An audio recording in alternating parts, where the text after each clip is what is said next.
어, 이 세상을 우리가 살아가면 통일성을 자꾸 요구하죠. 같은 것, 비슷한 것을 찾는데 많이 몰입이 됩니다. 통일성을 자꾸 요구하는데, 결국 통일성이라고 하는 것도 다양한 것들의 종합이거든요. 다양한 것들의 조립이에요. 그러니까 다양한 것들이 결국은 만나서 통일성이지, 그 통일성이라고 해서 들어가 보면 미세하게 다 차이들이 있다는 거예요. 그래서 전체라고 하는 것은 결과적으로 생산되는 거지, 그 진료 자체가 아닙니다. 우리를 소속하게 만드는 어떤 그런 것도 결국은 하나하나의 진료들이 모여서 만들어지는 거지, 그 전체 자체가 생명력이 있는 건 아니에요. 생명력은 진료 안에 있습니다. 생명력은 진료 안에 있고, 전체는 그 진료를 통해서 생산된 결과물인 거죠. 그래서 분열 분석은 끊임없이 계속해서 가치들을 계속 다 쪼갭니다. 분열시켜버려요. 전부 분열시켜버려요. 다 분열시켜서 결국 진료만 남게 만들고, 그 진료의 가치를 추구하고 진료를 향해서 눈을 계속 시선을 돌리는 과정을 봤습니다. 그렇게 해야 오히려 전체를 볼 수 있다고 보고, 그렇게 해야 오히려 공존 사회가 가능하다고 보는 거예요. 들레즈 가타리는.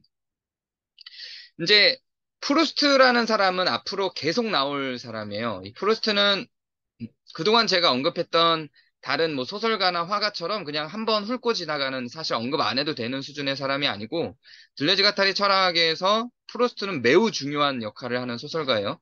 잃어버린 시간을 찾아서라는 소설이 그 프루스트의 아주 대표작 중에 하나인데, 그 들레즈가 쓴 책 중에 프루스트와 기호들이라는 책이 있습니다.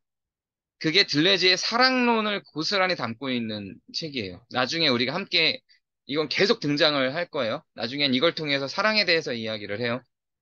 근데 그 프로스트의 잃어버린 시간을 찾아서에 보면, 이 프로스트의 관점이 통일된 것 속에 있지 않고 그 안에 있는 분열된 것, 다양한 것들을 섬세하게 계속 드러내는 작업을 합니다. 아, 요즘에는 이런 류의 소설들이 많아요, 요즘에는. 근데 이 당시에는 이런 류의 소설들이 없었는데, 프로스트가 그 작업을 해요. 시간 단위로 다 쪼개고요. 공간 단위로 다 쪼개요. 어, 사랑의 관점들도 각각의 별개의 것들로 전부 다 쪼개냅니다. 그래서 이렇게 들레즈가 프루스트를 극찬하면서 프루스트와 기호들을 썼고, 사랑에 대한 어떤 그런 메시지를 전달을 해서 거기에 매료돼서 잃어버린 시간을 찾아서 읽으신 분들이 한 장을 못 넘겨요.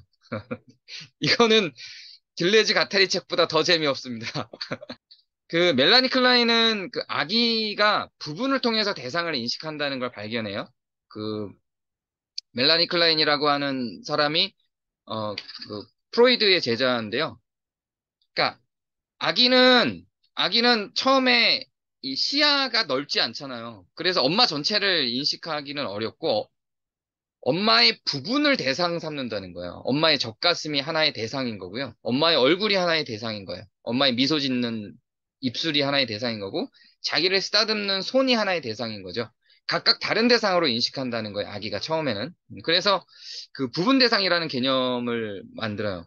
근데 나중에 이 멜라니 클레인이 그런 부분 대상이란 개념을 만든 건 매우 좋았는데, 예, 블레즈 가타리의 입장에서 볼 때는 그건 굉장히 필요한 발견이었다고 봐요. 극찬을 해요. 부분 대상 개념 발견한 걸. 근데 결국은 멜라니 클라인도 그 부분이 결국 엄마로 환원되는 과정으로 설명을 해서, 그 부분을 통해서 엄마를 발견한다. 이렇게 멜라니 클레인은 설명을 하는데, 들레즈 가타리는 이게 결국 오이디푸스로 환원된 결과다. 아, 부분 대상 발견한 그 감정과 정서를 그냥 부분 대상 자체로 두는 게 더 좋았다라고 보는 겁니다.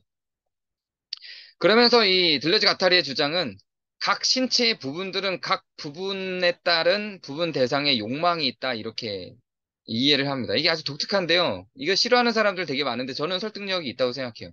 눈은 눈의 욕망이 있어요.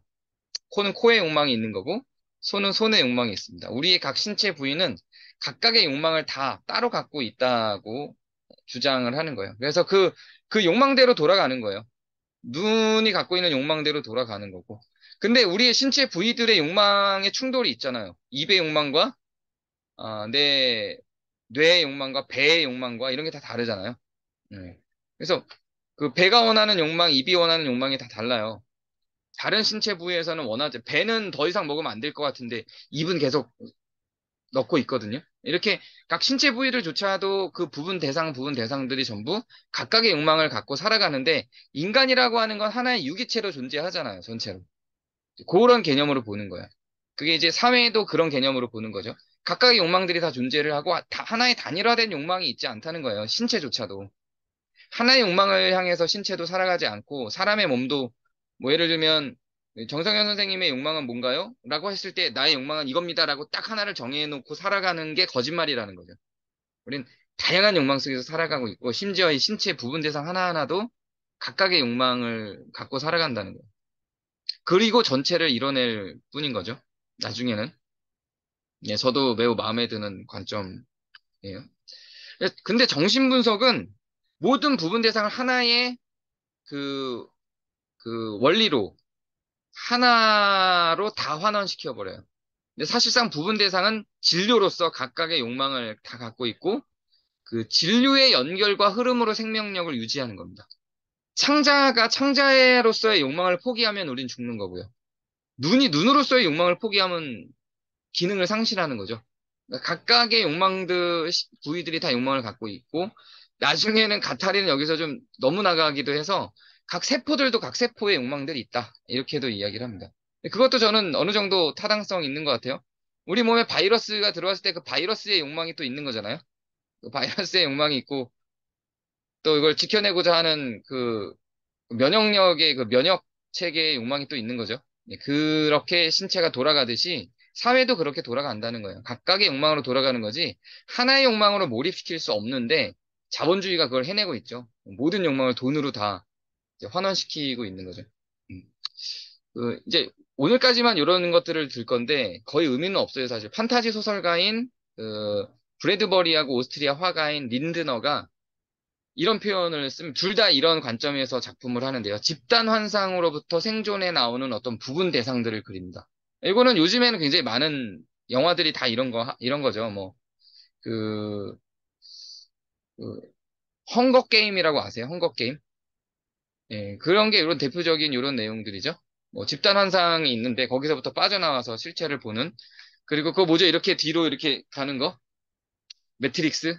뭐 이런 것들 다 이런 내용이죠. 집단 환상으로부터 생존해 나오는 부분 대상, 실체들을 그려내는 거죠.